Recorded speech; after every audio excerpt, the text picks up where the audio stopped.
A Catalunya són 4,3 milions de clients aproximadament i dintre Barcelona és millor i escall, millor 200.000, millor 300.000 clients. Si considerem que una central nuclear fa de l'ordre de 1.000 megawatts, si Barcelona en aquest moment està consumint 1.500, pràcticament es menja ja una nuclear i mitja. Ens la mengem aquí a Barcelona. Tot això es controla des del centre de control. Ningú fa res a la xarxa, que no ho sapiguem nosaltres. Qualsevol cosa que passa a la xarxa, automàticament tenim un sistema d'alarmes que ens enterem de tot el que passa a la xarxa, o sigui, està monitoritzada 24 hores des d'aquest centre de control que esteu veient. Aquesta és la subestació on tenim aquest edifici, que és la subestació de Vilanova. Si fixeu aquí dintre, ja hi comencem a tenir totes les mesures.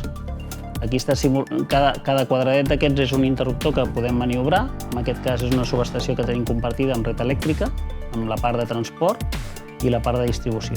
Cada cosa d'aquestes és el transformador i aquí veieu que tenim les mesures de tensió, de potència, tot el que hi està circulant.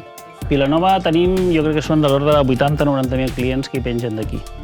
Més o menys, les subestacions a Barcelona són bastant grosses i són bastant denses en quant a mercat, en quant a clients alimentats a cada subestació.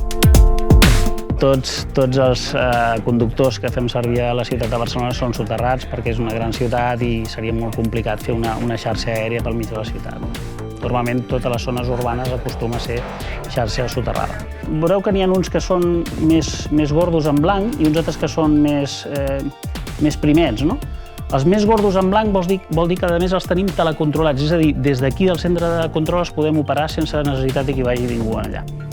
La xarxa és redundant, és mallada i les proteccions permeten que no hi hagi una apagada cada vegada que falla una línia.